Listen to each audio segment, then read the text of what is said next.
बोलबम नारे कंपी उठुची दक्षिण ओडिशार पवित्र गुप्तेश्वर पीठ श्रावण मासर प्रथम सोमवार रे भक्तों भिड़ देखा मिली लंबा धाड़ी रे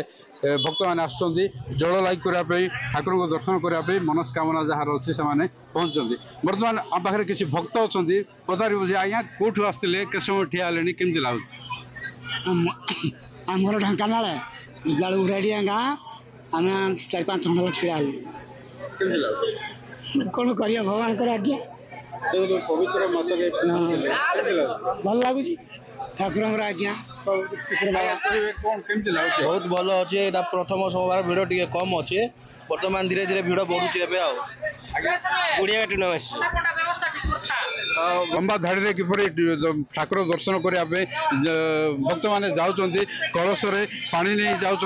जल लगी करेंगे ठाकुर को दर्शन करेंगे आशीष ग्रहण करेंगे ये चित्रटी हूँ गुप्तेश्वर प्रसिद्ध दक्षिण ओडिशार प्रसिद्ध शैवपीठ गुप्तेश्वर दृश्य एठारे हजार हजार काउड़िया आज पहुंची लंबा धाड़ी जा ठाकुर दर्शन हिंदू धर्म विश्वास अच्छे जे यही मसरे ठाकुर दर्शन करे शिवंकर मस्तक पानी लगी कले पुण्य मिले यदि भक्त मान समागम देखा मिली आम पाखे आउ किसी भक्त अच्छा पचारि बुझिया आज्ञा कौटू आसते आज्ञा आमको 15 घंटा लगे आम केवुझर घसीपुर मिनिमम 3.5 घंटा आज्ञा लाइन छिड़ालु भल लगुच कष्ट करा पड़ो आज्ञा आम तो बहुत दूर आसीचु आ भगवान को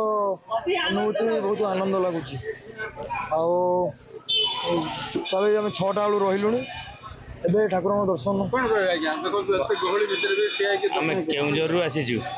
आम बहुत दूर आसीचु आइलुणु 3 दिन तलू आउ सीरियल छिड़ा है दर्शन कर महाप्रभु आसी दिन आगु अनुभव कर ठाकुर भल दिव्य ये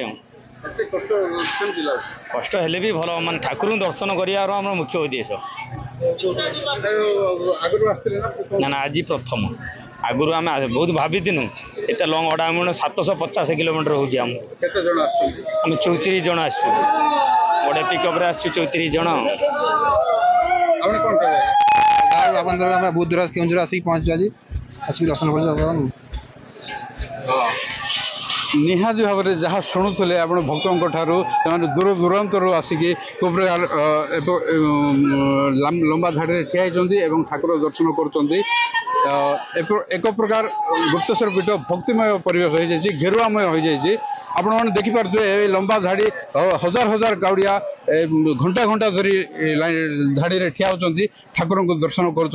प्रकार चित्र आप एक प्रकार भक्तिमय परिवेश कहे अत्युक्ति हम ना एठार जो प्रकार परिस्थिति बर्तमान होती देखा गले बोलबम नारे गुप्तेश्वर पार करेगा नारे कंपी उठुची गुप्तेश्वर पीठ।